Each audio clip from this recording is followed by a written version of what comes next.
Welcome to the Virtual Memories Show. I'm your host, Gil Roth, and we're here to preserve and promote culture, one weekly conversation at a time.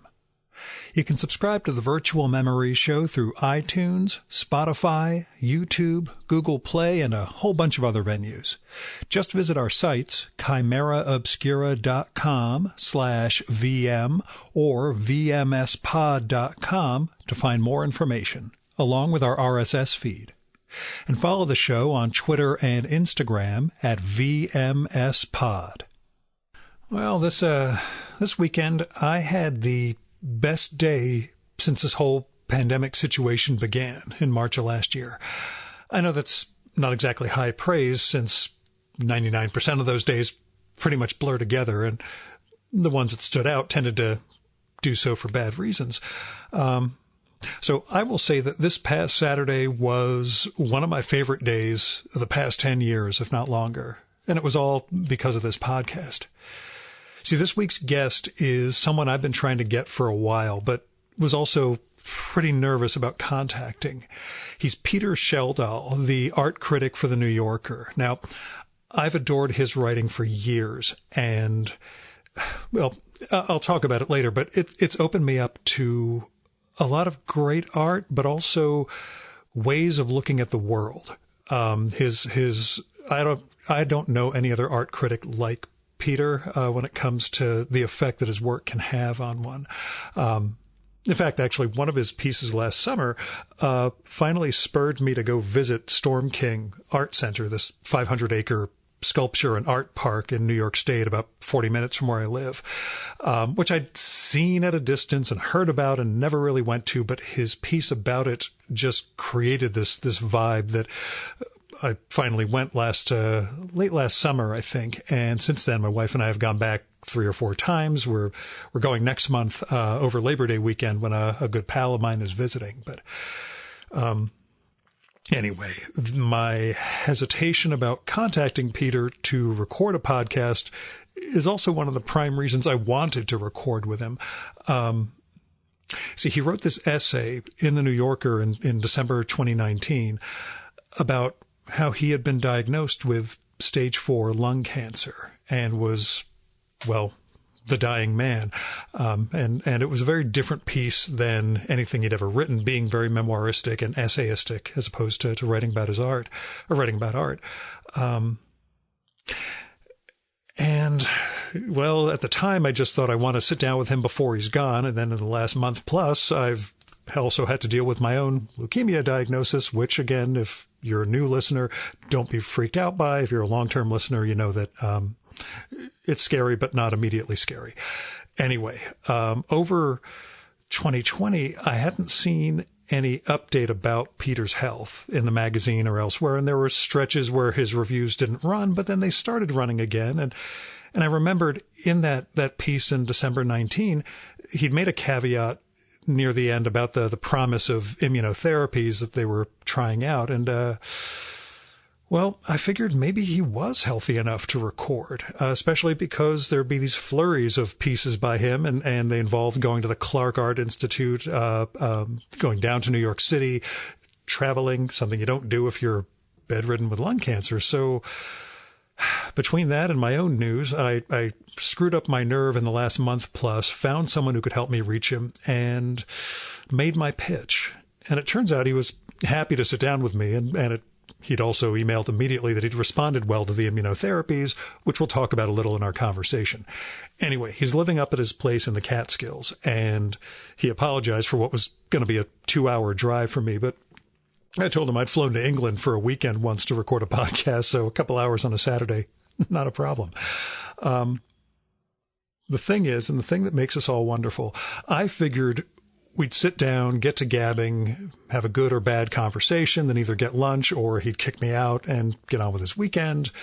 And I'd hit the coffee place 40 miles from his home on the way back to get something to eat or whatever. But instead, I finished this wonderful scenic drive through the mountains, which I'd last done in September of 2019 when I was out hiking with my best friend.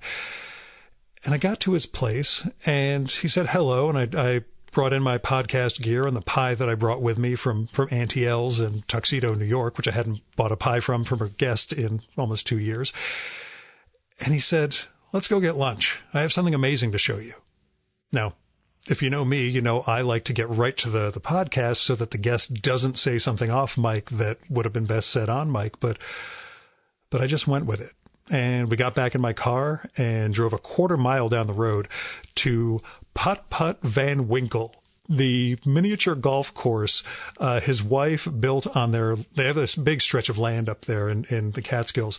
His wife and their friend Scott Hill built this miniature golf course, and it's all themed around the story of Rip Van Winkle. Every hole tells a different part of the story. There's a plaque explaining it, along with the footage of the hole and the par and all that, and all of this great decor and these painted cutouts and wood and well, we got there. He introduced me to his wife and Scott, who were having lunch at the time, and then he said, let's play around.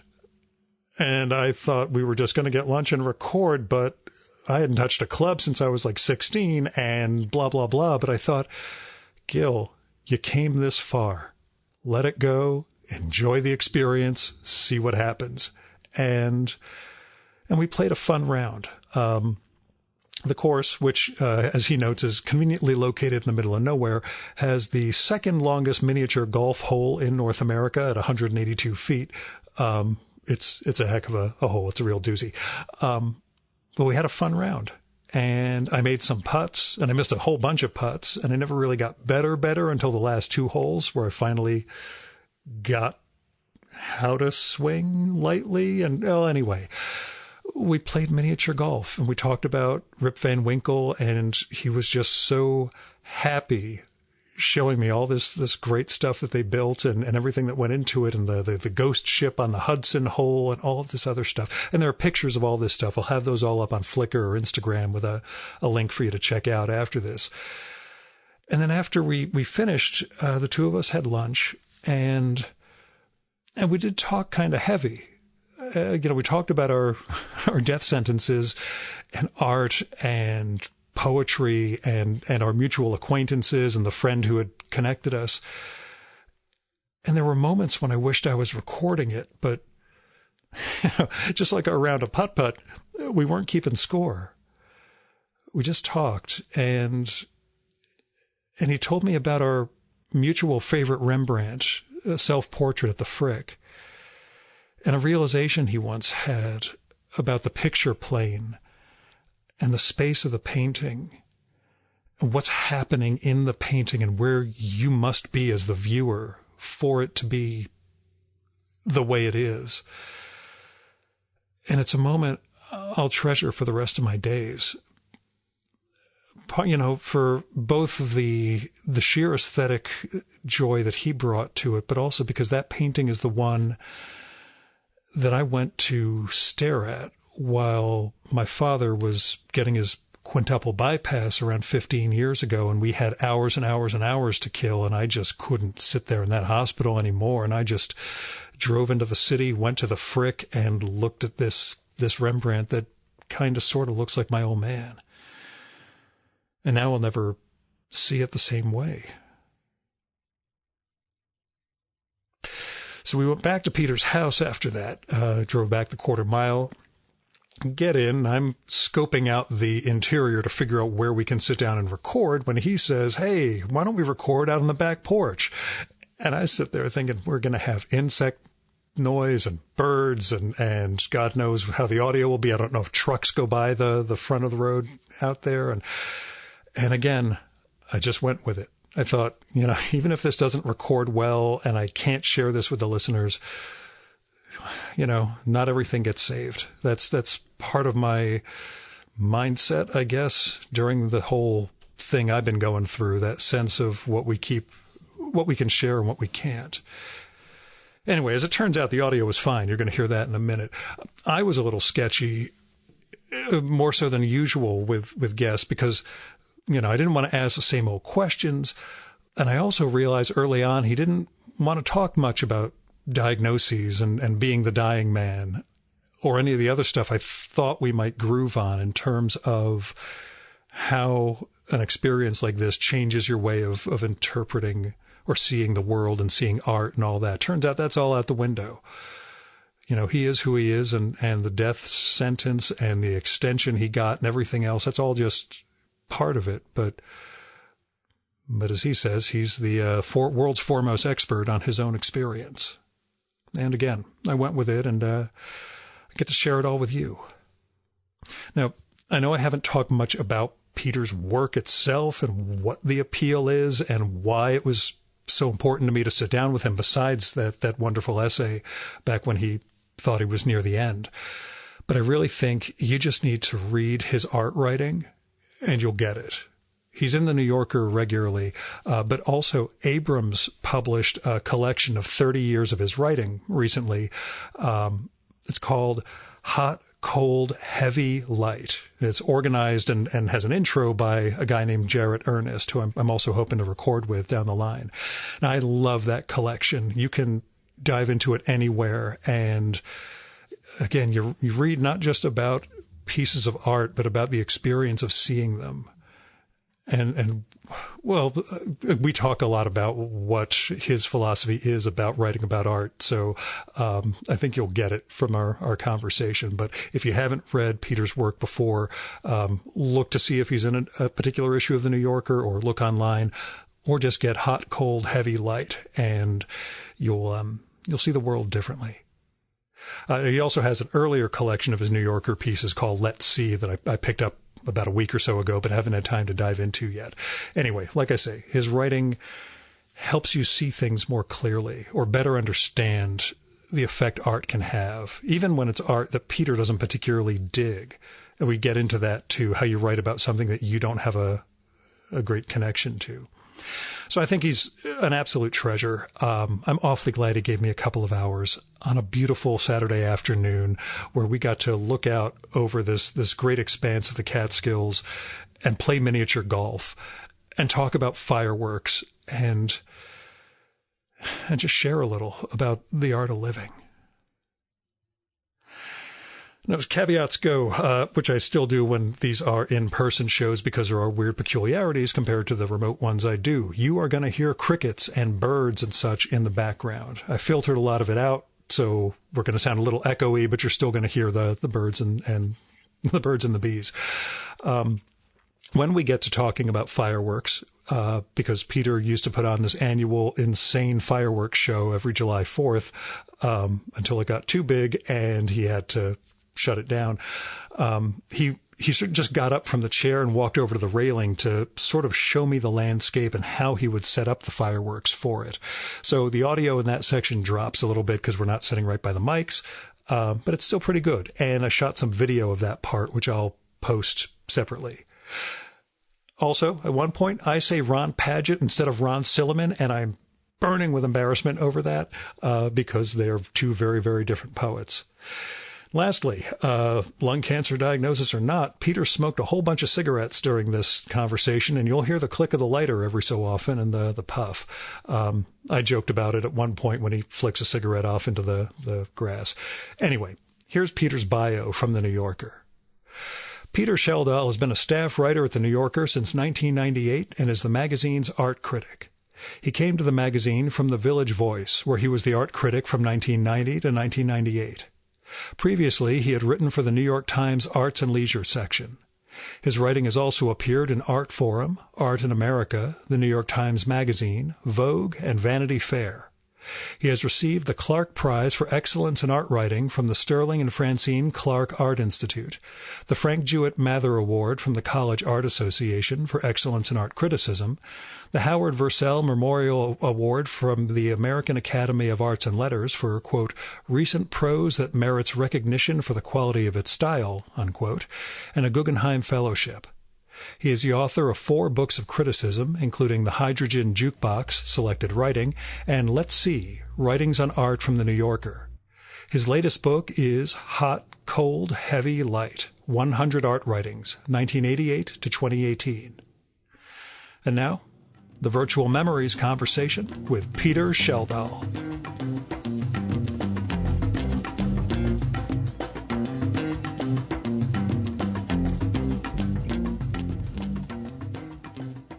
I'm doing fine.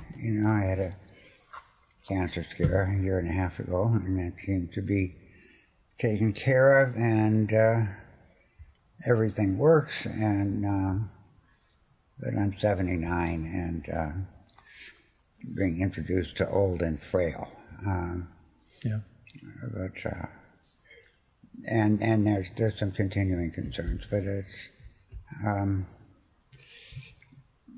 it's all gravy. I mean, I've lived long enough. When you first had that scare, was there? I'm coming from the position, as we talked about before this, of someone who got a diagnosis, which turned out to be fine, but for the first week and a half, I was in worst case scenario mode.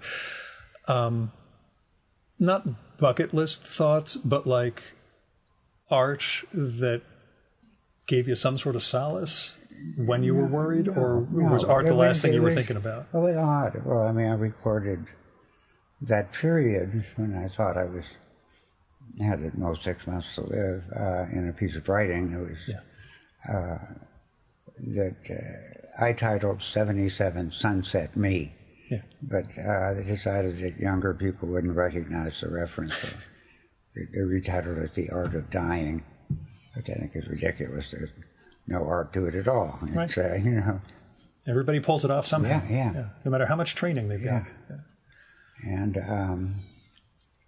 but I was oddly euphoric. I mean,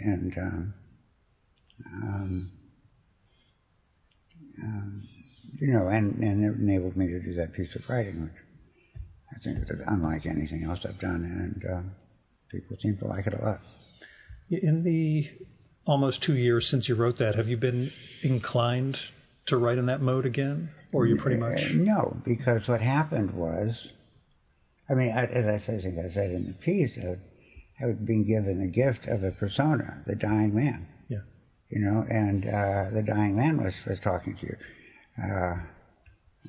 And then the immunotherapy took hold, seemed to obliterate the cancer.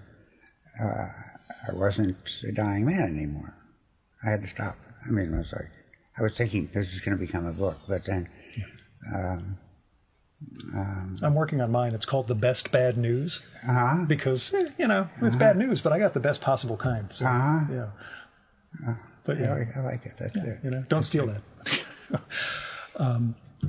But along those lines, the piece came out December 2019, and we transitioned into pandemic life shortly after that. Meanwhile, we had been burned out of our apartment.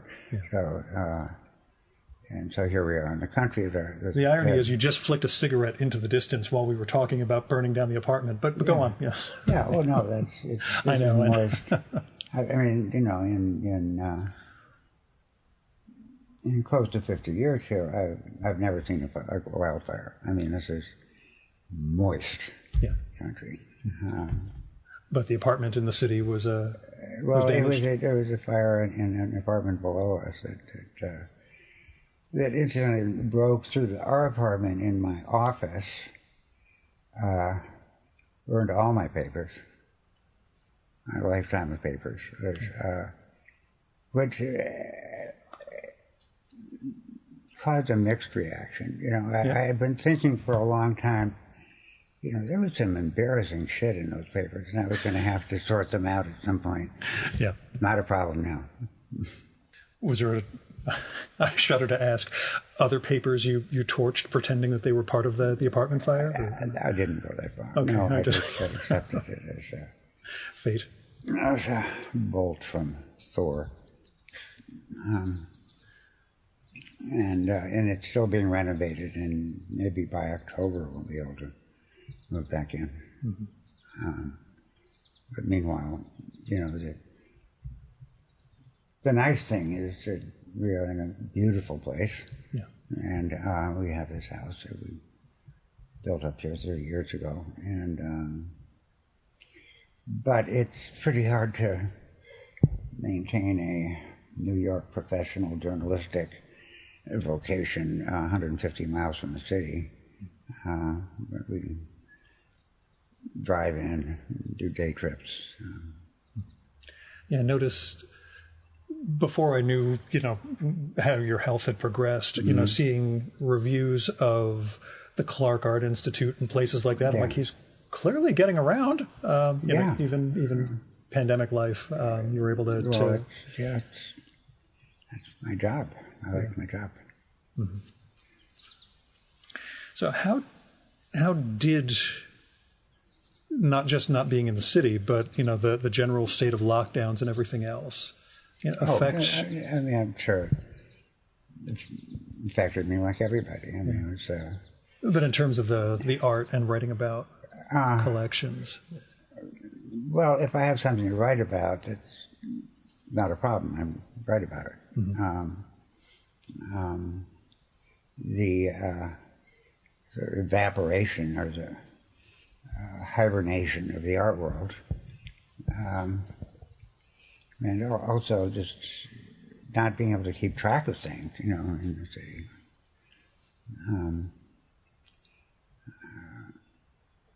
Anyway, I'm still doing my best and hoping for the best. Yeah. I like my job. I like art, and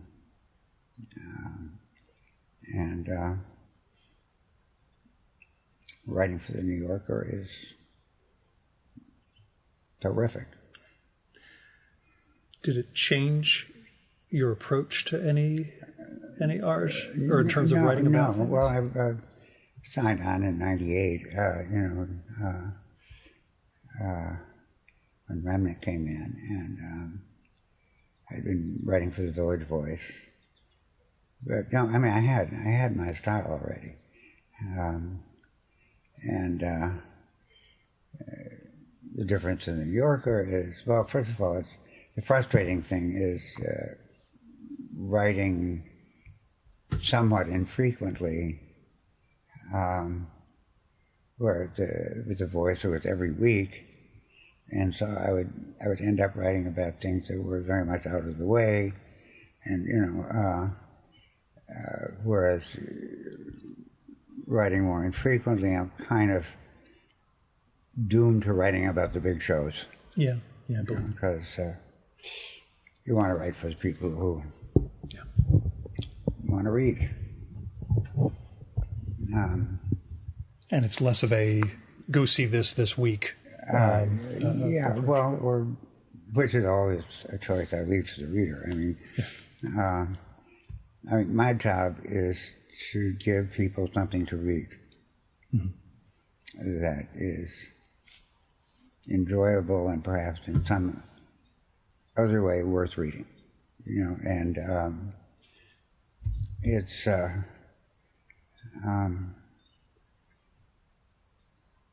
almost not about the art. It's about the concentration, the absorption, and I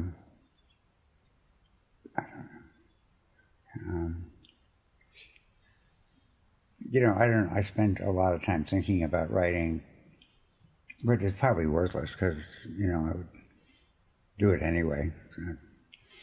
You mentioned in past work that you were a poet, an attempted poet or an alleged poet. Well, I was a poet. I was pretty good. Where did writing start, though? Well, I had this. Grew up in Midwest, small towns. In '62, but I always did journalism for like school papers and things, and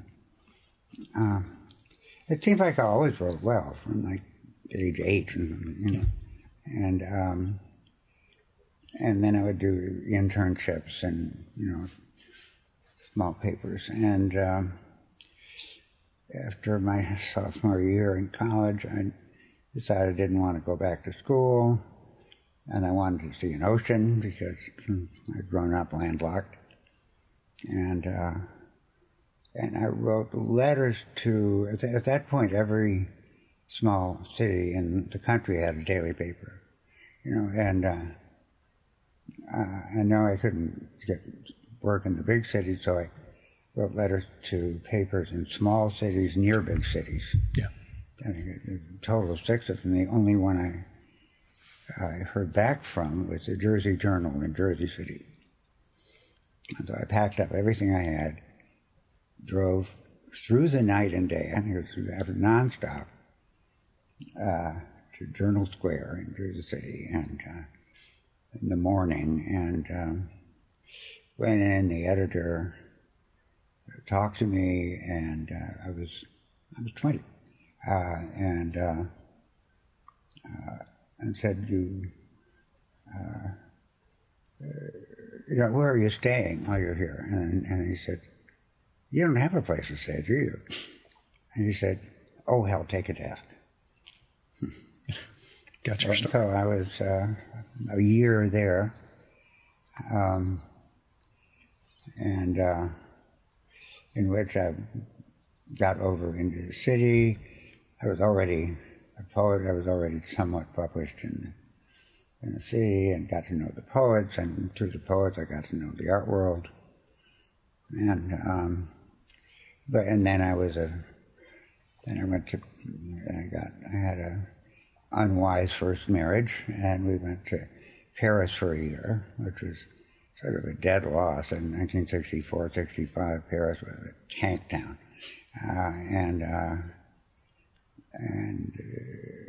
I went there sort of thinking I spoke French, and the French explained to me that I did not speak French. So I gave up on that.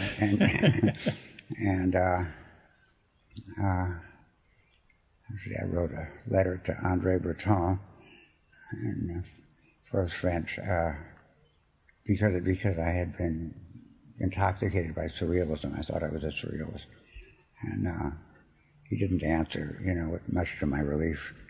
And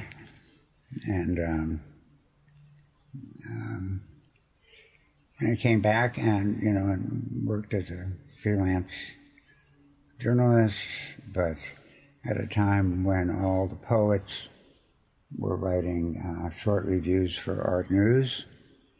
I started doing that, so I knew nothing about art. I'd always loved it, but I had never taken a course. And but I got some great mentoring from. Yeah, how much of a learning curve? Huh? How much of a learning curve was that in terms of what you had to know about art? Pretty much immediate. I mean, that is, I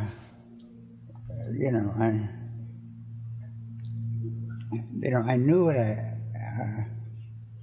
I knew how to sound like I knew what I was talking about, and after writing it, I'd go check and see if, in fact, if terms worked. But it was like it was patchwork. All my deep art historical knowledge was learned bit by bit on deadlines. Was academic jargon as thick back then as it became in sure. into the 90s? Sure, but I wasn't. I know you avoided that, but was it a trap to or something? Yeah. Well, yeah. It was formalism. Was the rage, thing. Yeah. And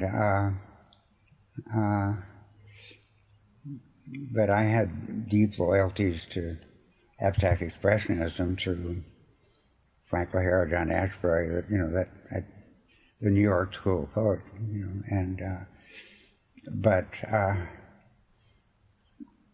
I immediately loved pop art, and Andy Warhol was seraphic genius, and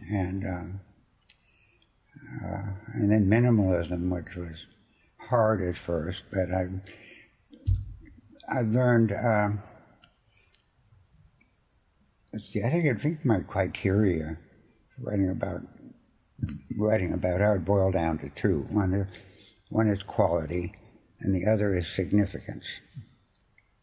And something can be really, really good, but not matter very much. Not matter enough to, be documented. And some things could be pretty terrible, but really make a difference and move the Damien Hirst, right? I would have said Koons, but yeah, Hirst is a much better example. Koons, I know, has that reputation, but I think Koons is a great artist. Yeah, yeah. I mean, and you know that his decisions early on, going until he had that stretch of mistakes with Tucholina, was incredibly acute. Really caught the times, was prophetic in terms of the way the art world and art was going, and they're goddamn beautiful. I mean, they're ravishing. You know, it's like, you know, it's just, you really have to be a sourpuss to, you know, have to buy. I think, you know, later years, I mean, he'd been sort of phoning it in, but that's typical of a modern artist's career. Yeah. You know,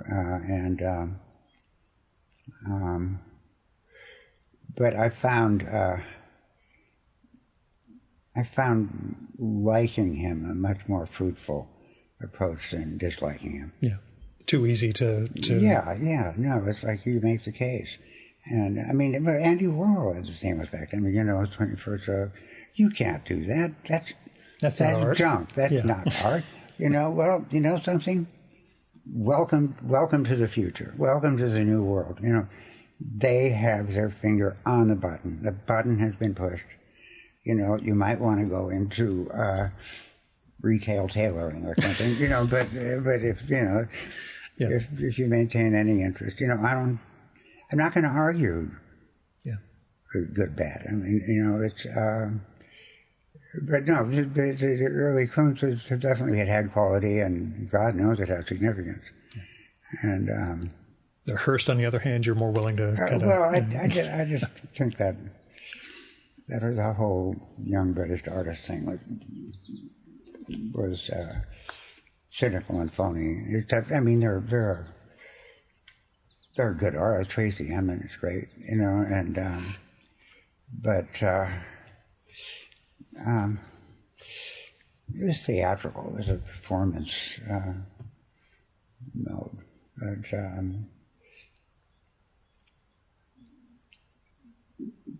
But I don't know. I mean, I wrote ambivalently about Damien Hirst until I decided I'm never going to write about that bastard again. So. Do you find yourself not wanting to write we'll say negative pieces as much? I rarely find the occasion. Yeah. I mean, there was a cause there, or I don't know how it's pronounced in New Yorker, that was like, Yeah, well, I was sort of proud of that piece, you know, because I despised cause. Yeah. You know, but that's what I mean by the men, not the quality of the piece, but your approach. But then thinking things through, which I have a great editor who helps me do that, you know, it's like, you know, I was able to sort out the sources and reflexes of my negativity and, you know, without denying them, set them aside and saying, what have we got here? What's happening here? Yeah. Why do people like it?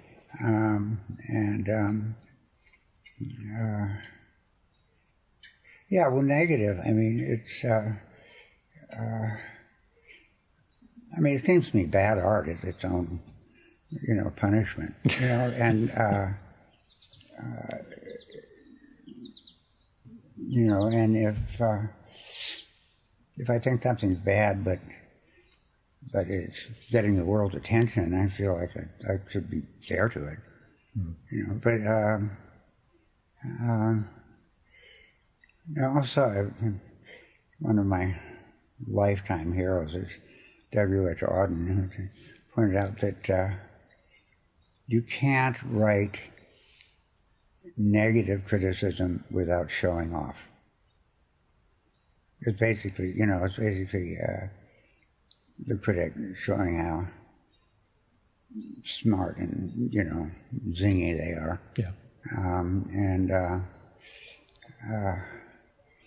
And I try to deny myself that kind of pleasure. Did it take a while to reach that state? Well, I don't know. I guess early was on. there pleasure? But I was writing from 1965. I was trying to write news in the New York Times, Sunday paper, and then The Voice, and then Vanity Fair. I had these different stints. And I suppose in the course of it, I fucked up in the ways you can. You know, but we all have that. Any form of art we engage in early on, it's like, I was unfair about this. But I was never hired as a scholar because I wasn't one. Yeah. You know, and it was writing things that people wanted to read.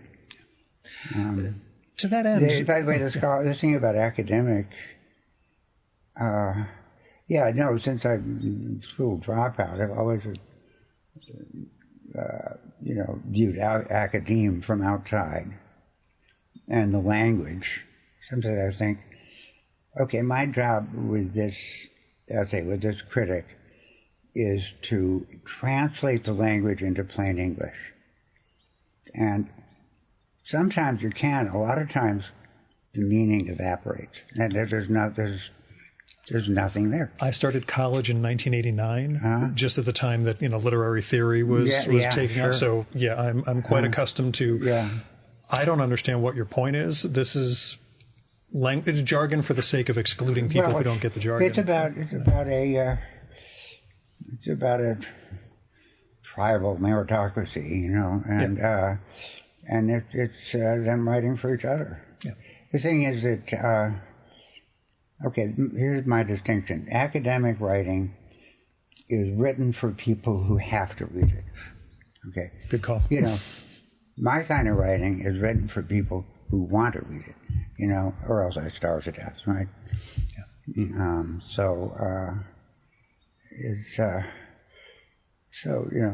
Wit and charm, are they're life and death for me. I mean, I don't. They're not optional. Yeah. Does a turn of phrase hit you mid-writing that, I like this? Yeah. Do you get that little thrill? It happens. The thing is, I don't know. It's just I don't write from what I think. I find something to say that sounds interesting, and then I follow that. And it's like, I basically write by ear.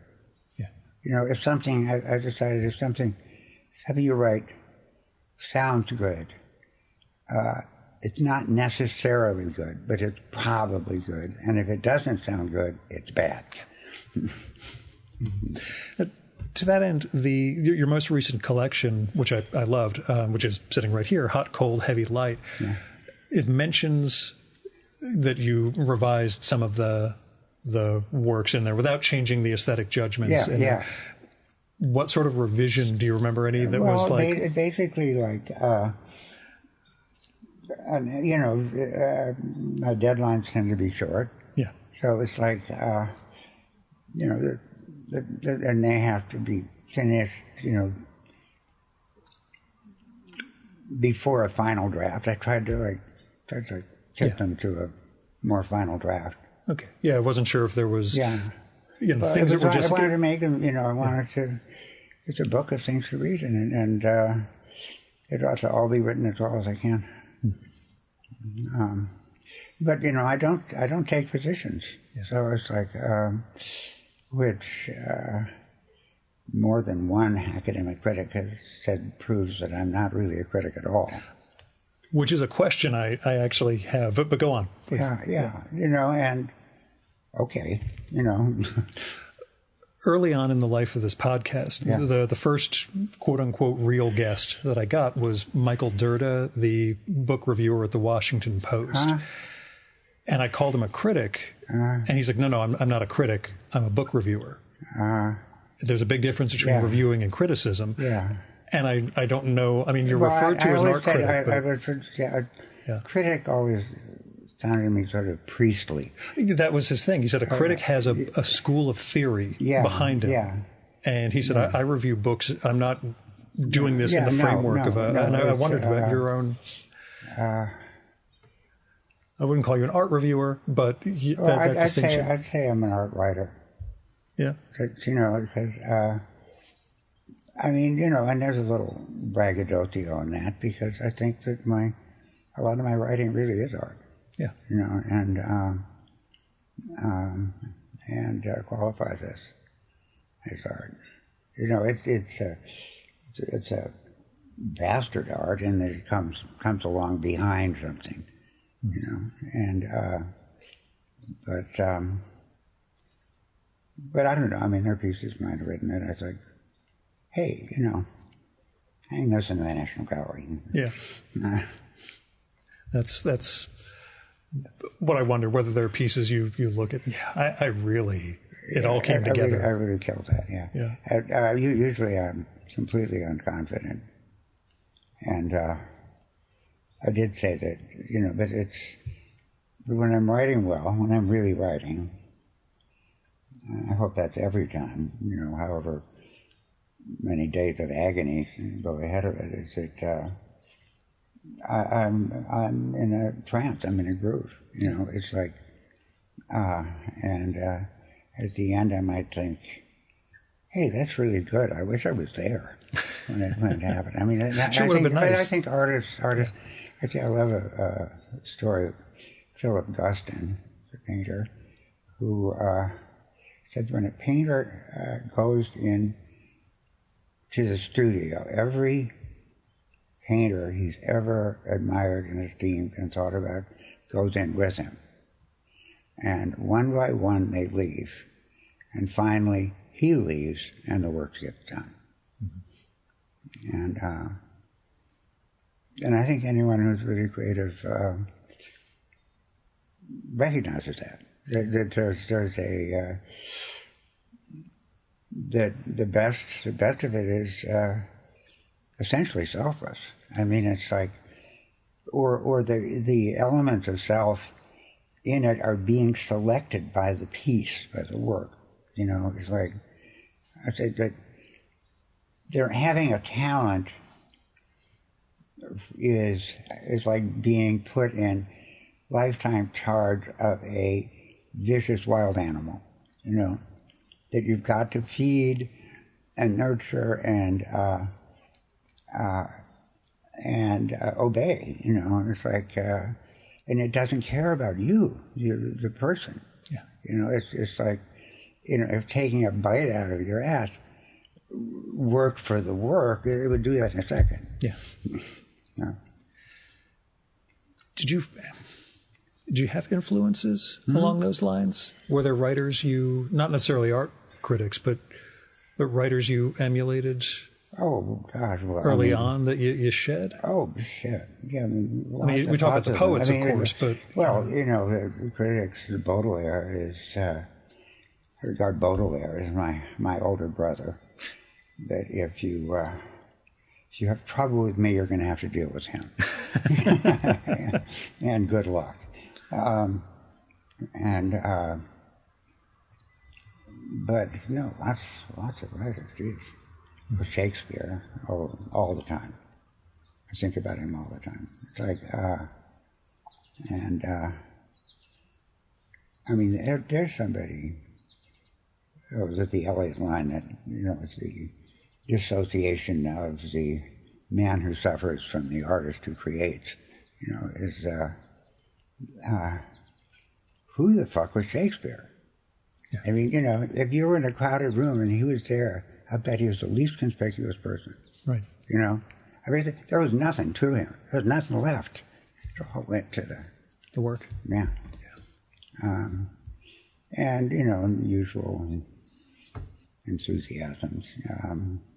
That's Scott Fitzgerald. You know, stylist, Oscar Wilde. Yeah. Great hero of mine.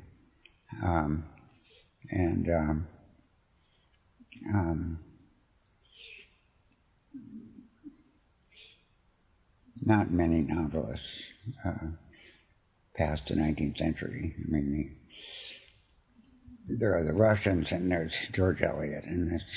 I noticed the Dostoevsky because, of course, I look at everybody's shelves when I love you know. Dostoevsky. Actually, it was well for a while up here in the summer. We'd only come up for the summers, and we got into the habit of me reading aloud from books after dinner, and we got through all of Middlemarch. We got through all of the Brothers Karamazov, which I had never really paid attention to. Jeez, God, what a ghastly book. And Moby Dick, read Moby Dick. And then I started in on Cervantes, but it's too episodic. It's too, it's unstructured. But I mean, great, sure. Yeah.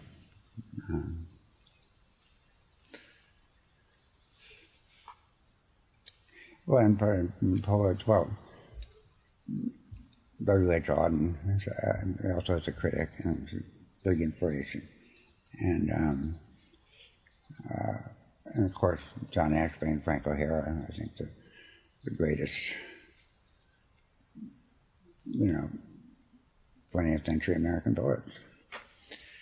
Although, what's interesting, the scene I was on in the 60s was New York School of Poets was at an absolute high point for poetry in the culture. Remember, the Russians were big, and the Beats, and I knew, and Ginsberg, and but I'm of the opinion that that Howell, which changed my life, was far and away the best thing he ever wrote. And I remember I was in Minnesota, I was in high school in the late 50s, and somehow I got a copy of that City Lights book, Howell. And I read it, and it was sort of into complete shock. Yeah. And I showed it to my teacher, who was also a poet and seemed like sympathetic, but he wouldn't give it back to me because it was too dirty. And I think that was probably one of my turning points against anything academic. I mean, Yeah. It's just like timidity, squeamishness. Out. It's like that's ethics. That's down the hall. You go there. And sensation. Well, William Blake, my God. Rimbaud, to the extent that I could follow him in translation.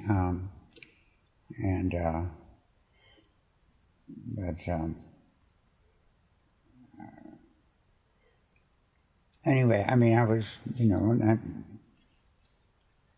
I was talented. I was a good poet, but I just never linked up with anyone. I was on the scene, but it was like I always wanted more. I was really ambitious, and I wanted it. But I reached a point where I didn't know what a poem was anymore. What? Yeah. How do you mean? Well, it's what it sounded like. Well, then there, of course, the language people came along. Yeah, like Paget and guys like that. No, Paget. He's still a pal. I mean, he's my favorite member of my generation in the New York poets. Absolutely, he's wonderful, and he has a lightness to him, and it's almost like. Oh, I'm thinking of someone else. A Silliman, I'm thinking of, but yeah. Oh, Silliman. Yeah. That's Ron Paget. It's like his poems sound like he has no ambition. That's his ambition. Mm. And you try to take any of those apart, and you can't. I mean, they're perfect. Silliman I liked, as I liked his spirit, and everything, but with the language school, it decided that the historic problem confronting poetry is that it had an audience. And so they eliminated that, and, Yeah, then they can go off and do their own thing for each other. Exactly. Yeah. I don't know if they read their own stuff.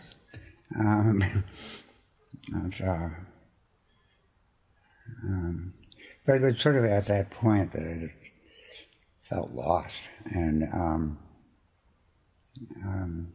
I had been writing criticism to sort of support myself as a poet, and I thought, well, criticism was probably, as a result, sort of second rate, and I thought, now let's see how well I can do that, and let poetry take care of itself. and the criticism ate the poetry. Which is always the way people characterize your pieces as opposed to other reviewers. Is that language? No, they use my style uses all my talent and savvy as a poet, but it isn't. It's criticism. I mean, it's like and it has readers. It's intelligent and responsible, and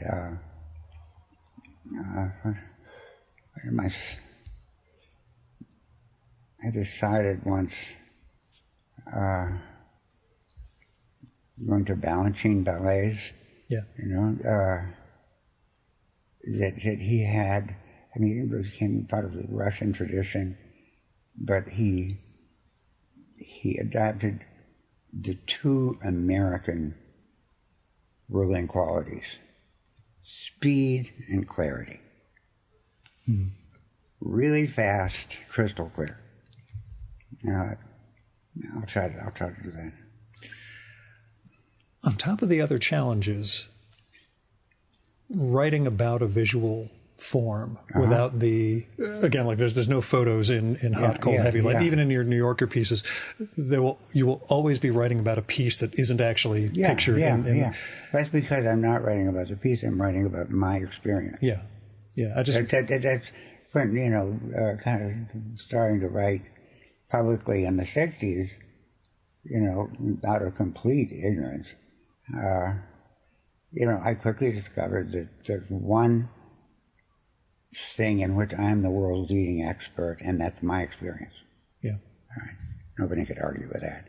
So, and that's because you don't have a Jewish mother. That's the drive wheel.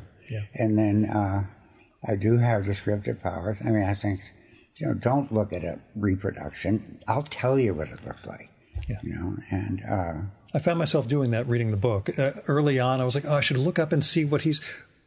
After 2 or 3 pieces, I thought, no, I don't need to see the visual of what he's writing about. Well, I hope that when you have a chance to see the visual, preferably in person, that's what I mean. That you'll remember it. Remember what I said.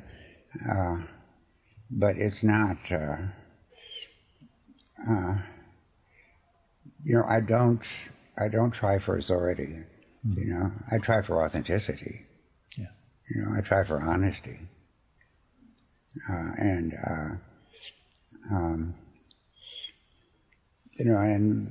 philosophically, I'm a William Jamesian pragmatist. It's like the measure of anything is what the consequence is. It's like if you have a question, it can be answered yes or no, and it doesn't change the world in any way to answer either way, then it's not even a question. It's like, I guess that comes down back to significance. I mean, it's like something that makes a difference. And if it only makes a difference to me, I'll talk about that in conversation with fellow fans. Is there a point at which you can gauge, boy, nobody is interested in this but me? Well, or when you start I don't know. I guess at the beginning stages, that's an anxiety going in, and then maybe a little touch of arrogance of thinking they'll care about this when they read this. I mean, I'll make them care, and I think people want to be made to care. I mean, as long as it's not,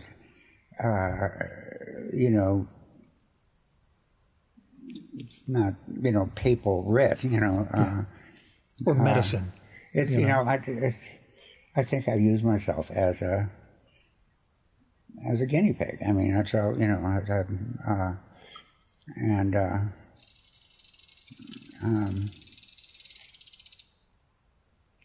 I think, but which is the kind of writing I always enjoy, no matter what. I mean, even if I completely disagree, if someone is offering me an experience that, seems cogent. I mean, my first writing I was a sports editor of my high school paper, and I'm a big baseball lover, and but I learned a lot from some sports writers. And Red Smith he was the big guy at the Times, the 40s, 50s, and so on. He was asked how he could be so prolific, and he said, "Oh, writing is easy. You just open a vein and bleed."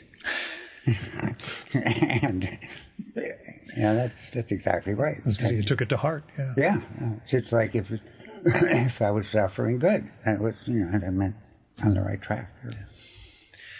Is there a piece in your past that sort of garnered the most severe response, or anything? I don't know if you even get reader responses to your work, but I had some. Were they completely puzzling to you as to why people went bananas? No, I always understood it. I always understood where the criticism was coming from. Sometimes it was just envy and bile, Yeah. But I wish Peter Schjeldahl would retire. It's like yeah, that every. But that's not. I mean, I sympathize with that because there was a time, like in the 70s, when I rooted for Harold Rosenberg to die, and then he did, and I felt bad about it. But but we all come along with this crowded field of people who just are blocking our way, and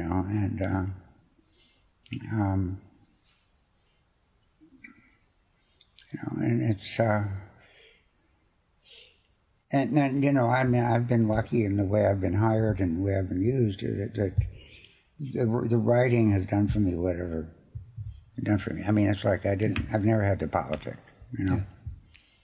Are there? I don't think that politicking is a felony, and you've just been lucky to.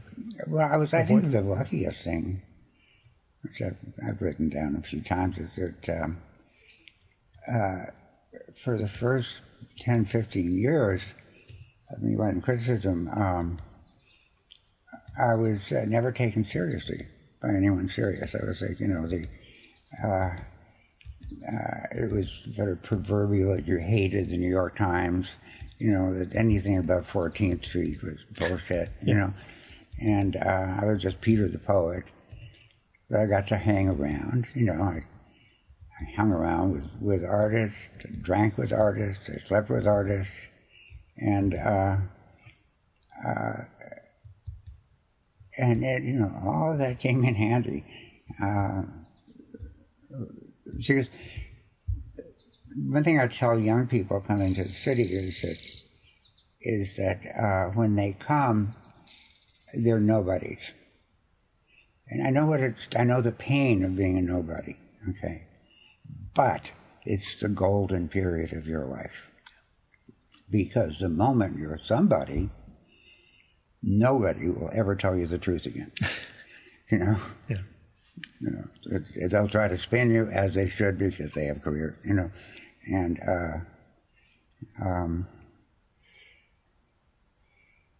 I think in all writing, in all art, in all life, I mean,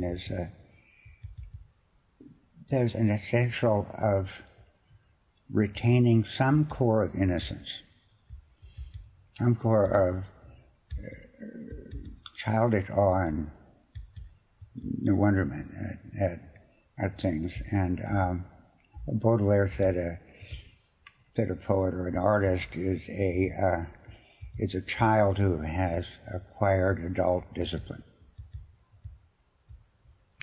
That's very good. Yeah, isn't that good? Yeah. And I hope that's true of me. Was your favorite New York that period? What? Was your favorite New York that period of being an unknown? No, it was a fucking mess. You're kidding? Okay. What was your favorite? Drugs and sex and For some people, that's great. Not me, because I was a guilty Jewish kid. But Well, I say that in your 20s, Your 20s is your time for making mistakes. Stay up extra late, make extra mistakes. Because when you get in your 30s, if you have mistakes left to make, you'll have to make them, and they will cost you. All the resilience is gone. Yeah. And you become more and more identified with what your perceived public role is. But I think within your heart, like you remain the child. I mean, I think it's essential. It's like writers should never come off as being smarter than their readers. Better writers, maybe. Cause, you hope, yeah.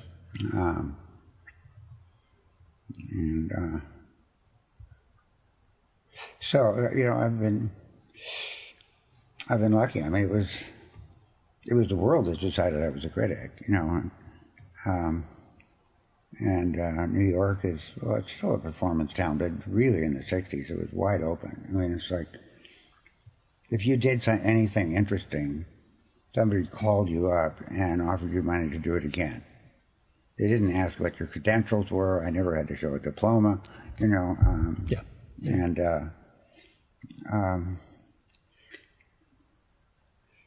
it's a great E.B. Hoyt line. The sole requirement for moving to New York is a willingness to be lucky.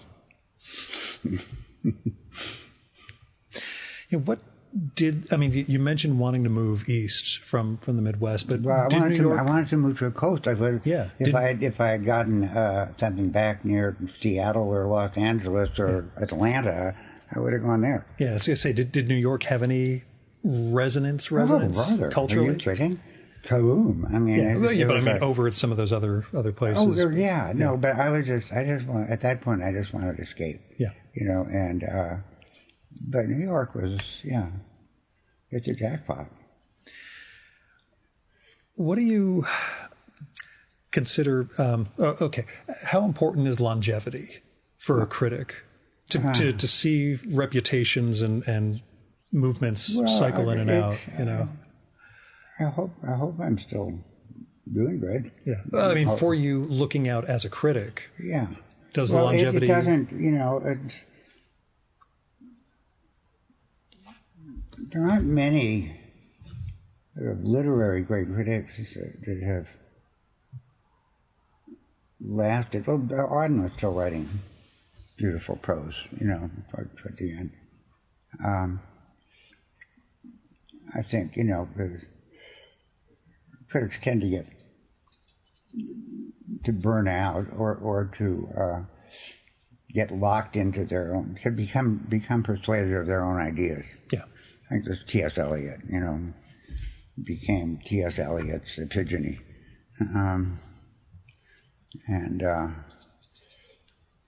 But his, I'm reading this book by one of my favorite writers, certainly at the New Yorker, William Menand. I was going to ask, have you read The Free World? I'm about 2/3 of the way through. Okay, we did a podcast about it a few months ago. Oh, yeah? Everything you were talking about with Ginsberg just now, I was thinking, oh, man, I hope he has been reading Menand's book. Oh, yeah. No, he's a great writer, and it's an amazing thing, because I bought the book, but I thought, I know all of this already. I've lived through all of this already, but boy. He synthesizes. Now with his research. No, he synthesizes a lot in the course. I mean, again, I was born in 1971, so I'm coming after all that. But I was born a little earlier. I was born in 1942. Yeah, so you were. So I'm not even a baby boomer.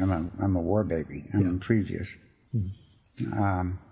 But of course, the war babies, us war babies, created the 60s. Yeah, you're in your 20s during and Bill and Jagger, the Beatles. I mean, everybody's 1940, 1941, 42. They're all in that range.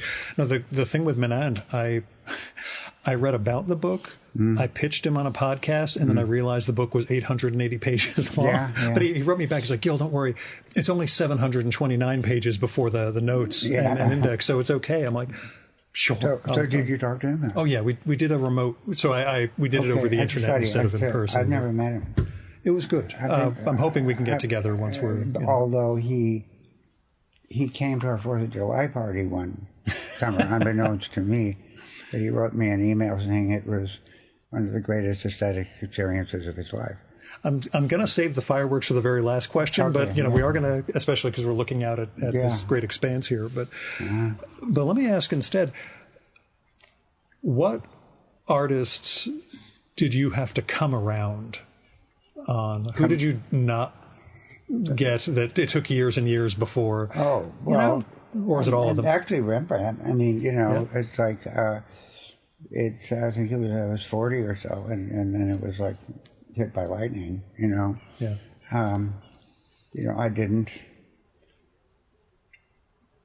I wasn't human enough. I wasn't soulful enough. It's like suddenly I'm realizing the level on which this guy is speaking to me is really profound, and it's done with paint and as paint. It's not about anything. It is, but I mean, it's as good as it gets. Well, him and Velázquez were, I think it's all been downhill since then. But when you make comments in the collection about Velázquez being the greatest, it's just okay. Well, go look at it, go argue. That's my one time at the. Prado? Yeah, I was going to say the one in Madrid because I'm blanking on it. I was snobbish, except about the Goyas and the Bosches, but have realized since then, I'm like, that's typical useful. Yeah. That was my. Well, I'm used to the Met and the Frick and this one and that one, and No, it's the big guys are the big guys, and but then seeing and the they do, Velázquez. but I mean, it's like if you. My line about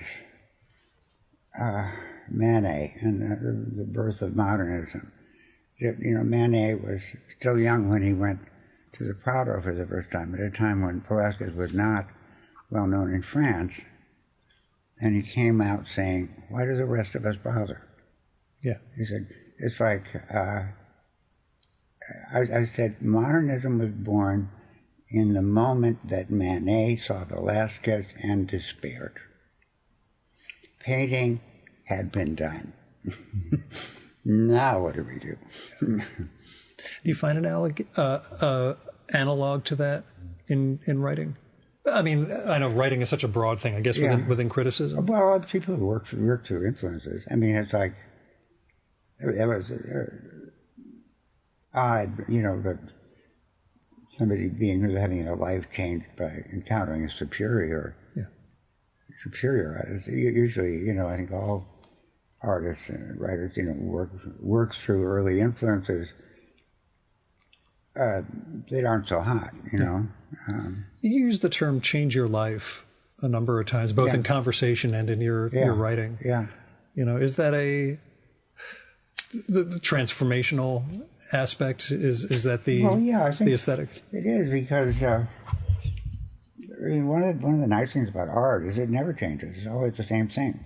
Yeah. So the changes have to be in you. You change. Yeah. And it's true. If I go see the Velázquez again, I mean, in the past I've seen it several times over many years, and the Las Meninas, and every time I go, my first feeling is crashing disappointment. Yeah. It's not like I remember it. Mm-hmm. Because my memory has worked on it, has changed it more from Velázquez's Las Meninas to my Las Meninas. And somehow reproductions don't correct that. I mean, it's reproductions in general I hate. I mean, it's they're lies we believe. You know, there is a different medium. Yeah. You know, the only thing a reproduction has in common with a painting is image, which may or may not be crucial to the quality of the painting. You know, certainly incomplete. Yeah. You know, and part of one of the blights of art education is kids spending years in the dark looking at slides. Okay, and then they go to the city and they go to a museum and they walk into a room that is hung with dirty pieces of cloth, which is what paintings are. No light coming through them, you know, and they're embarrassed. So they go back to writing about theory. Do you know that Foucault wrote a book on Las Meninas? He never saw it. He never saw it. I'm recording with someone tomorrow who is somewhat, we'll say, dismissive of Foucault and the whole project. But that's, you know, I mean, that stuns me, because I guess it's like, you know, I'm not a hard ass on ethics, but you will have fucking seen the thing you write about. Well, this gets back to Koons. Back in, college, I guess, I remember hearing him going on about how he doesn't actually touch the art. He tells the assistants what to make, and they make it, and that way he keeps a distance from this and that. And I was like, I guess in an art theory world that works, but... Well, no. To me, it's like... Wait a second, except he's using the assistants as instruments. Yeah. I mean, of his will and hand. Warhol the same. Rubens, for Christ's sake. Yeah. I mean, but explicitly Titian. Or exclusively? Well, they'd have the assistants paint copies, or or start paintings, and he'd come in and brush them up a little. I mean, that's. I know it's a long-standing practice. Artists are entitled to do things any way they want, and that becomes sort of part of the content, and it's something you get wise to, and it's good information. I'm talking about somebody who would write about something they hadn't seen. Yeah. It's like, I'm coming out with my memoir of travels in Zimbabwe, right? Never been, but... I've never been.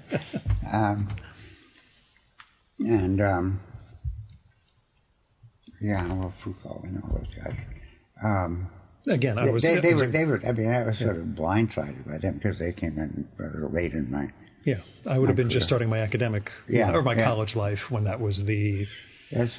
Yeah, which is why I rebelled against it and got out of academia. You probably look up Helen Molesworth. Yeah. Yeah, because she's really sharp, and she is a kind of late blooming aesthete, we did this streaming broadcast from the David Turner Gallery, and which was evidently a huge hit.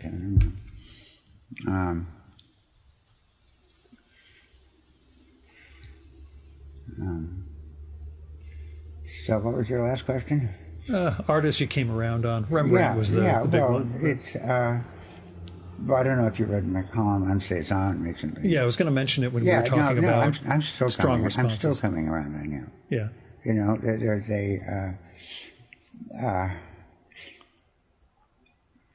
a stickiness about him that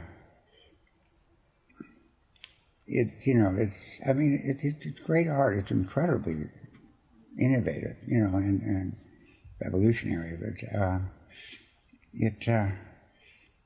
it arrives too quickly at ideas. Yeah. It gets you thinking too soon. And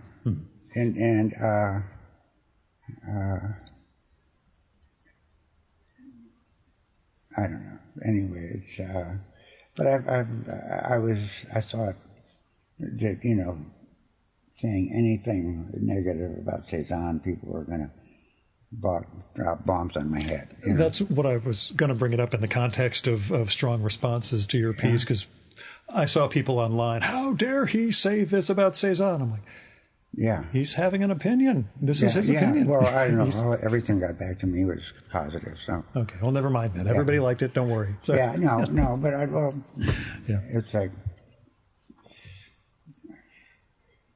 I mean, being disliked is, it's better to be wanted for murder than not to be wanted at all. That's as long as you have an alibi and a private plane. Yeah.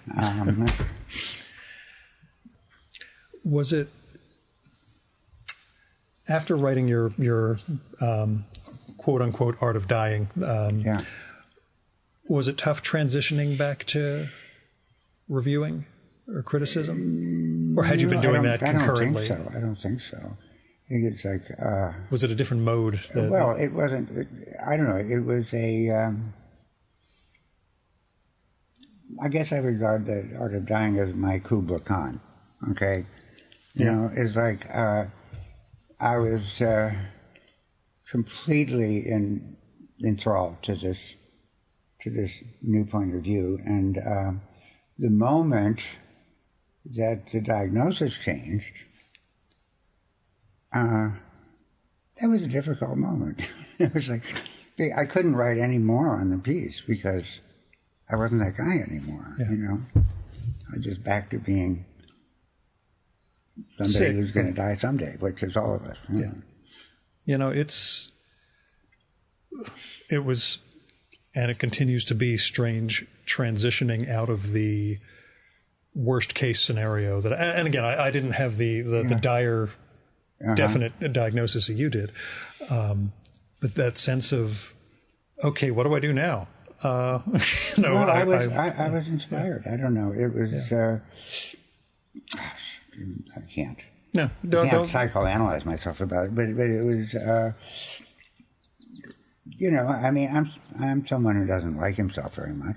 Never has. Scars of my childhood, but I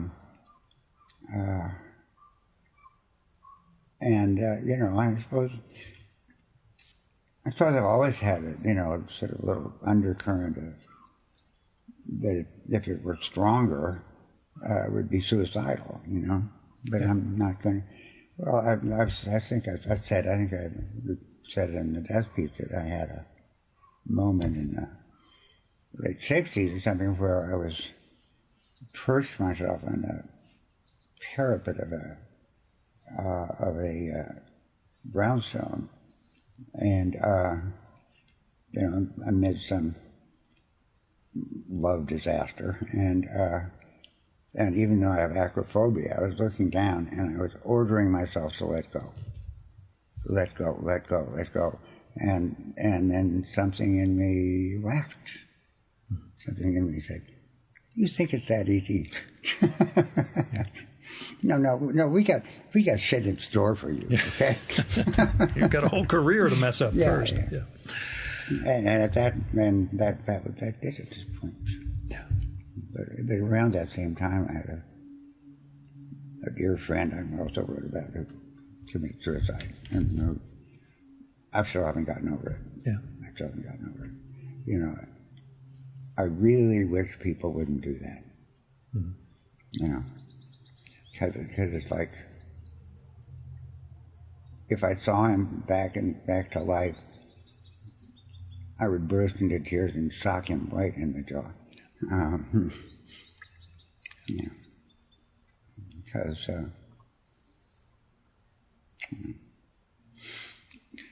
I get you. Change of pace question to get us off of that part of psychoanalysis and onto another one. Your obit for Castelli, you mentioned near the end, perhaps art was the mode in which he assessed everything, everybody, himself included. Is it poetry for you as opposed to art? Do you see yourself Castelli-like? I don't know. I guess the aesthetic. Yeah. It's but all mixed up with the rest of my life. I mean, it's like talk about monetizing. I mean, Castelli, just how he put that shit to work. No, he was amazing. He was the greatest dealer. Yeah. And that's part of Menon's book also. Have you gotten to those chapters? Yeah, okay, good. I couldn't remember where they come in the sequence. He was a magician. And I heard somebody told me that he said one woman was gushing at him and said, "Oh, Leo, you're so brilliant. You always think 3 or 4 steps ahead." And he said, "I think 1 step ahead. This isn't a game."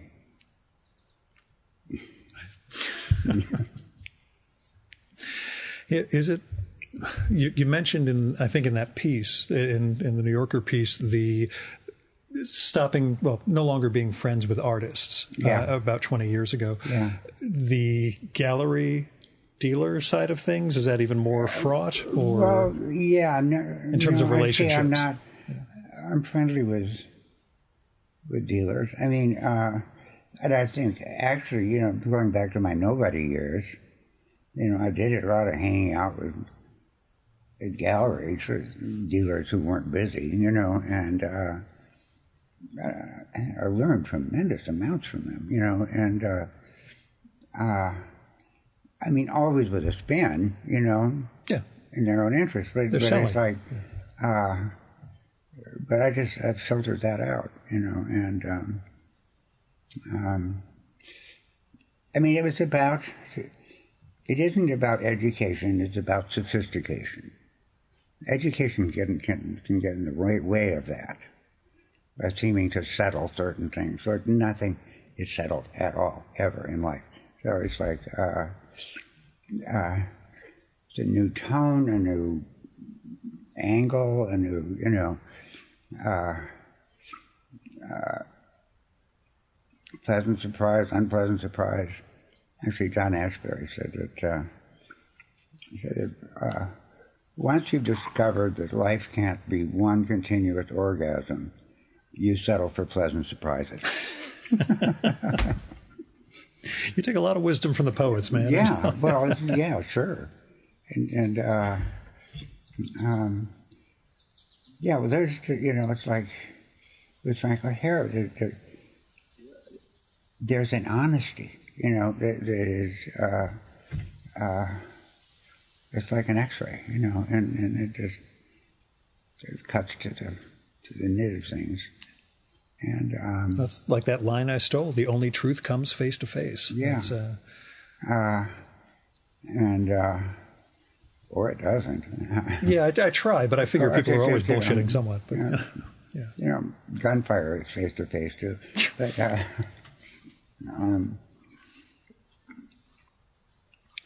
do you try to write poetry? No. I mean, every now and then I've tried, but I can't. I don't have the. I don't have the form anymore.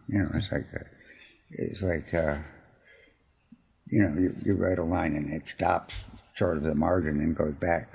Why would you do that? Yeah. But my diagnosis of the situation was, I came up at a time of maximum ambition, optimism about poetry and the culture, and then Bob Dylan. It's like, I've told the story a lot, that the Downtown ragamuffin hipster Taylor Mead, who was, Warhol guy, but who went with some friends in the early 60s, very early 60s, to a coffee house on McDougal Street, and this curly-haired kid, playing the guitar and singing. And at the break, Taylor turned to the table and said, "The poets have had it." I mean, and since then, any kid, with the chops, is or had been out in the garage with a guitar. Yeah. Intelligent pop songwriting exterminated poetry, because because poetry's, target essential audience is people between their middle teens and late 20s. I mean, that's, and, they'd much rather hear. They'd much rather, hear it some. And, did you ever have a folky period? Did you ever? Oh gosh, I mean, early. Yeah, I could do this. Very early on, sure. It was, Bill and Baez, and I was never a big Pete Seeger fan, but actually it's a great story. Have you read Dylan's Chronicles? Yeah. Wasn't that a good book? Oh yeah. So it was like a book. It was like a truth-telling autobiography that wasn't about him. Yeah. And but he talks about Woody Guthrie and being crazy for him, and then I think being astonished by how fast he went through him. How quickly he took what he had to give and was on the other side. Yeah. And then he was pals with Dave Van Ronk, who was like a mentor to him, and he somehow discovered, Dylan did, an album of Robert Johnson. Blues artist. Yeah. It's, which was really a rare item at that time, and he immediately got excited and went over to Dave Van Ronk's place and played it for him. And Dave Van Ronk said, Delta Blues. And Dylan took the record and left and never came back. I mean, it's like, it's like, here's a guy who soon got it but didn't get it. And do you see analogs to that in your world, in art? In art? In terms of... one-hit wonders? Or guys who are going to be the thing. Flashes in the pan? Yeah. Gosh, I don't know. It's a big subject. It's like you... I mean, anyone who's going to become a poet is like, the stages are imitation. As Auden says, that the really young poets write imitations. They write poems that aren't good or bad, because what they're doing is imitating poetry in general. Just and then, but then they pass into sort of mentor period of like embracing particular influences, and then if they're good, they'll work through that, and then one day they write something that is their own first poem. And because there's no precedent for it. Piece of art you really want to see once we're able to travel again? A piece of art, oh gosh. Yeah, and again, one of those ones you'd be returning to. The Rembrandt Flora in the Hermitage. Yeah. It is so touching. I read about it in there. It's, his young wife, Flora, crazy about her. She dresses her up in, this lavish wardrobe with flowers in her hair, flowers that bloom at different seasons in her hair. It's like, and calls it Flora, and it's the goddess Flora. And she has this sort of pleasant expression on her face. And she's been every now and then there's a kind of a shock when you notice something in a painting. In this, it's like she's looking out, but not directly. She's looking out to her right at an angle down. So then you picture, here's Rembrandt with a canvas. She just sees the back of it, and he's looking at her what she sees is his hand with the palette. She sees her husband at work. She thinks he's the best painter in town, right?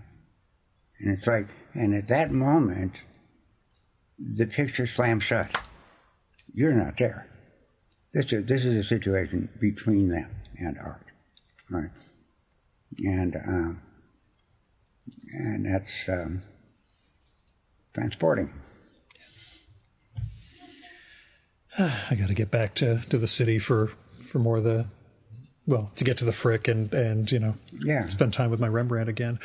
Tell me about the fireworks, and I'll leave you for the rest of the afternoon. Fireworks? Oh, well. Because I've been told by several people who know you, I need to ask about the fireworks. Yeah, well, as a kid in the Midwest, the usual. Firecrackers and little rockets, and when we could get them, cherry bombs and M80s, which, by the way, at a certain point, I never used them later on. I decided, I drew the line at anything with a potential military application. Okay? Something really destructive, so none of that. But, and then I started having this party, and the first was like in 1989 or something, was beer and bottle rockets and with some friends, and then every year it got bigger and bigger, and I became more involved, and would get stuff from Chinatown until it became impossible, and then I did a lot of ways of getting fireworks, but then I realized that it was simple. Pennsylvania has a law that anyone can buy anything unless they're Pennsylvanians. Because I've always wondered, when you would cross into Pennsylvania, if you go across the Dover, there would be this huge phantom fireworks place. This was... I mean, in recent years. Yeah, no, I would drive... So they have big showy things on the highways, but this was... and I can't remember how I discovered it, but it's like up several country roads to a field that had a big cinder block shed in it, And that's the guy. And I was the guy, and he was very interested in showing me stuff, show stuff off. Later years, for my first visit, he'd load me down with free samples of new things, and we'd have a minor party to audition them, and we had dozens of different, mostly cakes, multi-firing mortars, and you see that this is, you need a visual. But,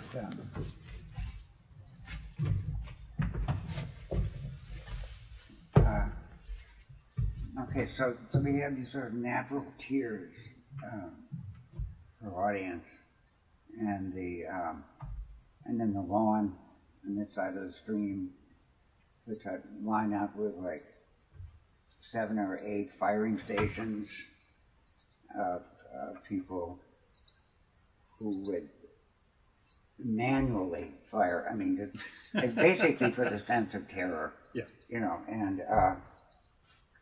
And then I'm not going to go through the whole sequence, but then the meadow had many stages. Trees. This big willow here, went off in all directions at one point. And trees in the meadow, and back in the trees, and up the meadow. At a certain point, it looked like the whole mountain exploded. I was interested in sculpture. I was thinking, why are ordinary fireworks so boring? It's because they're sky painting, and we read them in a plane. no matter where they are in relation to each other. You know, it's all flattened against the sky. It's all flattened, and no space. So it's like there was stuff firing across. It looked like the Civil War. There was stuff firing forward. You know, I like to say we never hurt anyone who didn't like us. And my Ada, you know, is characterizes my philosophy as safety third. But I learned. I mean, it's like I suppose early on I was kind of terrorizing, but I learned to use terror. I mean, it's like no ooh and ah. I wanted scream and sob. Okay, and it's like, and I'm an enthusiast for roller coasters, you know, which is like they function by convincing the organism that it's going to die. Right. You're saturated with the knowledge that you're dead.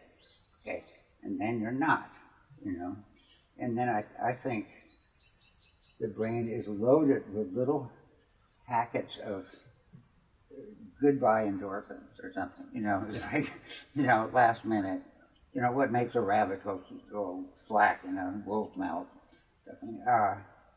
and then you're flooded with those endorphins because you're just ecstatic, you know. It's like, you know, terror flipped into ecstasy, and you bring the aesthetic to everything, Peter. Well, I do.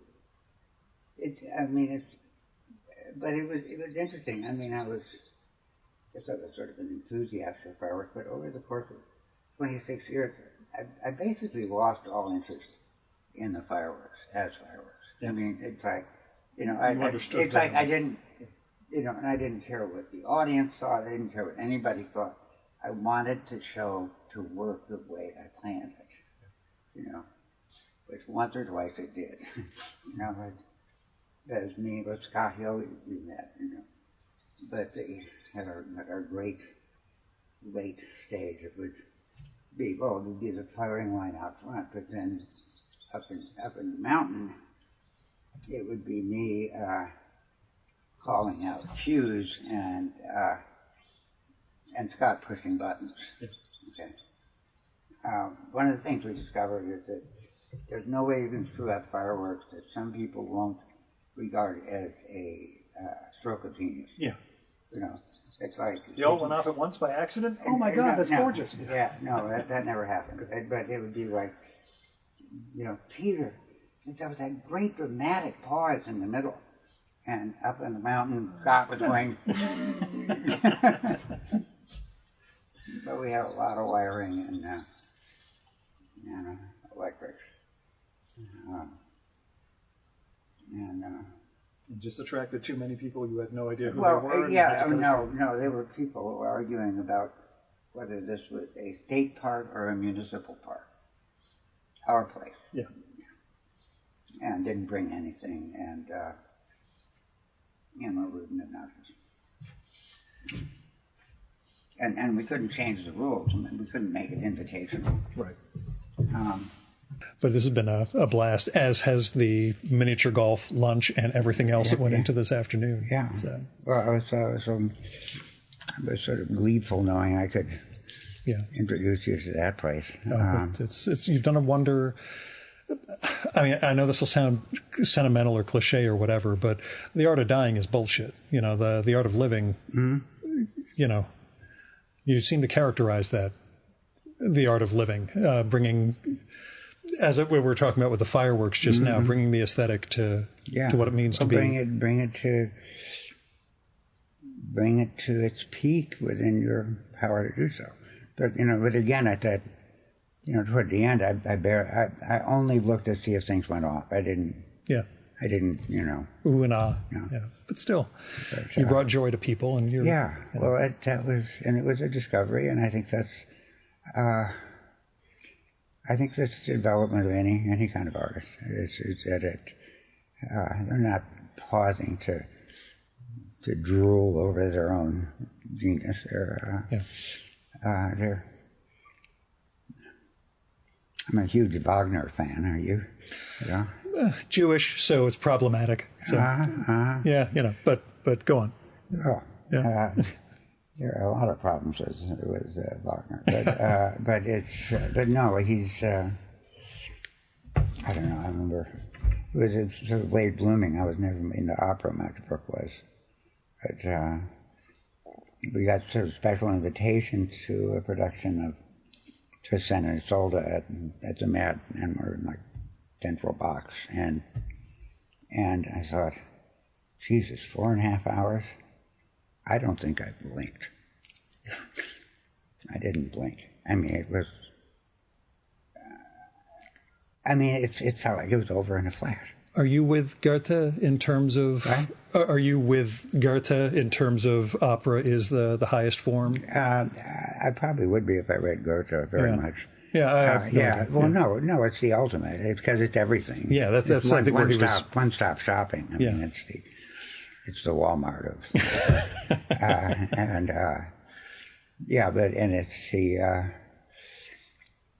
but the integration of music with drama, and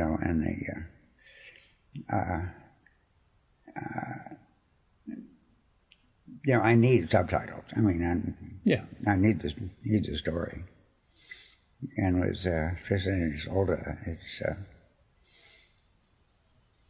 a story, and it's about what is ultimate romantic love like,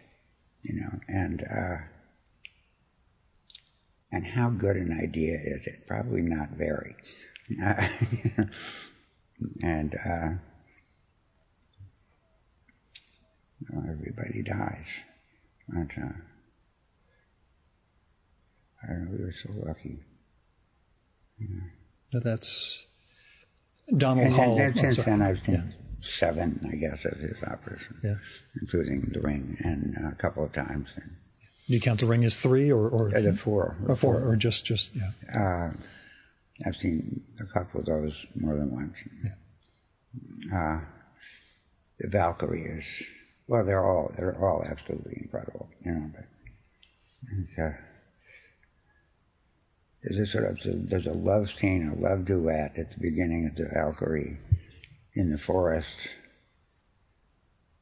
It is like nothing else. It's like he's a fugitive, and she's married to this tyrannical guy. They meet in the forest, and over the course of a long, sung conversation, it comes out that they realize they are brother and sister. Mm-hmm. Does this inhibit their romance? Nope.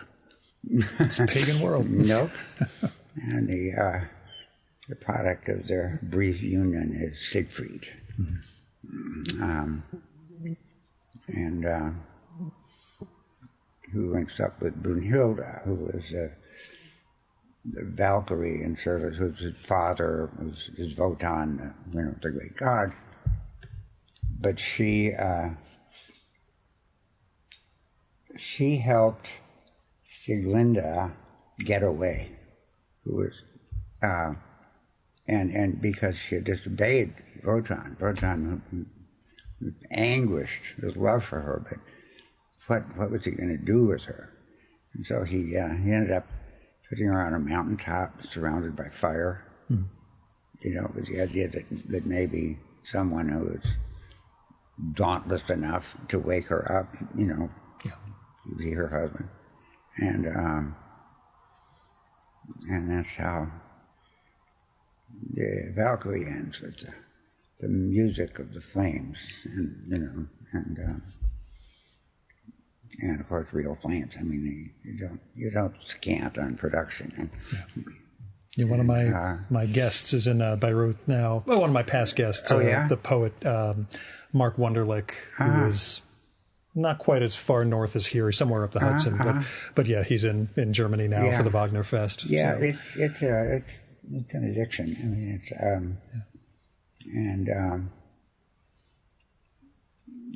anti-Semitism. It wasn't nearly as bad as his wife. Again, there's standards, and there's, you know, as Jews, we tend to have a lot of anxiety and you know, worry. So that's our you know, anybody shows any signs, and we're always, you know. Well, sure. I mean, and even, I mean, today, you know, the recurrence of anti-Semitism, you know, and just little nuances of it, you know, I raise my hair on the back of my head. I mean, it's like, to me, it is the fundamental evil in human history. I mean, it's the most inexplicable. I mean, it is explicable, but I mean, there are ways of explaining it. But it's basically like a labor-saving device for any polity that's having trouble. My wife, who is Gentile, semi-gets it, but doesn't get it the way we do on the inside. Possibly. It's just but actually, I remember I had a moment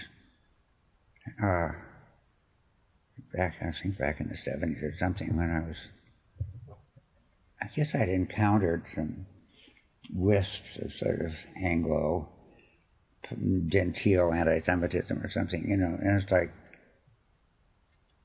I was walking on Fifth Avenue, and it suddenly struck me. I went and sat down on a bench and swore on my grandmother's soul never, ever to tolerate that shit. You know, this is like, I'm with the Jews, right or wrong. But because, you know, I mean, just coming to New York had been an enrollment. Yeah. I mean, consider New York without Jews. It would be Topeka. All right, so I won't hold you any longer. It's okay. This has been an absolute joy, Peter. I've had a great time talking to you.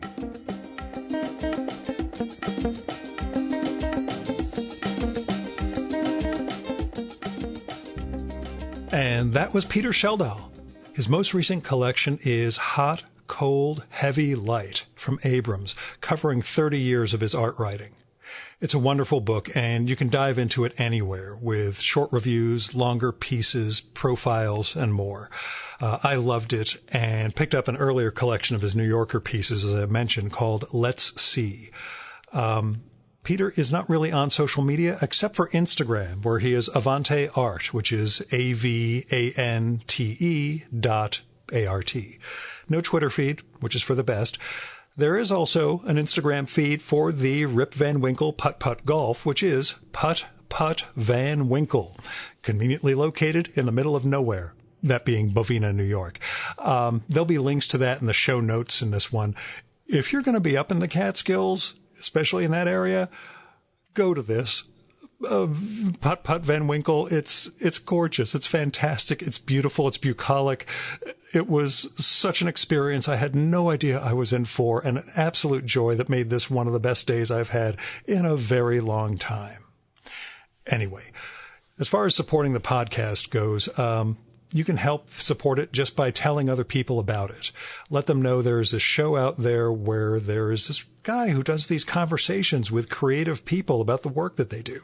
You can also send me postcards, letters, emails, or leave me a message on my Google Voice number, which is 973-869-9659.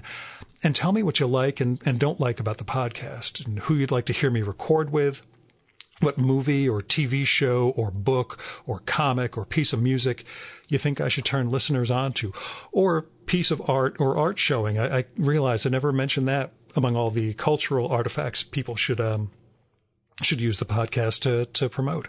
So what I'm saying is, just tell me what you like and share something about yourself with me. I'd really appreciate it. Now, as far as the financial part of the podcast goes, my day job covers every damn thing. This one cost me a couple of bucks on the New York Thruway and gas money, but, you know, big deal. You know, what's neat, though, I got a little lost on the drive home, and I know nobody's listening to this part of the show, so it's just fine. There's no cell coverage up where Peter lives, so I got back in the car, turned on my phone, figuring I will GPS my way out of there, and there's nothing. And I knew which way I had come, so I turned back down that road. but I missed the one turn I should have done, I guess, added maybe 5 or 10 minutes to the total drive. I mean, I knew I was going in the right direction. Like GPS still worked from the phone, so I could see where I was. I just couldn't plot out a route home. And it was maybe 15 to 20 minutes into the drive when my watch buzzed that a text had come in 45 minutes earlier. And that meant that I finally had coverage. So I lunged to my phone and plugged it in and saw how I would get back. Everything worked out okay, but it was kind of neat, is all I'm saying. Just being sort of lost and just taking in this gorgeous scenery and everything. Anyway, the last thing I want to say, if you have money to spare, don't give it to me. I have a whole thing about Patreon and PayPal and blah, blah, blah on the site. But really, if you have money to spare, I hope you'll support individuals and institutions who can really use it. You can find people through GoFundMe, Patreon, Kickstarter, Indiegogo, or other crowdfunding sources. And if you're looking for somewhere to start with institutions or foundations, you can look to your local food bank, the Poor People's Campaign, Freedom Funds, election funds. There are all sorts of things you can do to try to help build a better world. So I hope you will. Our music for this episode is Fella by Hal Mayforth, used with permission from the artist. You should visit my archives to check out my episode with Hal from the summer of 2018 and learn more about his art and painting.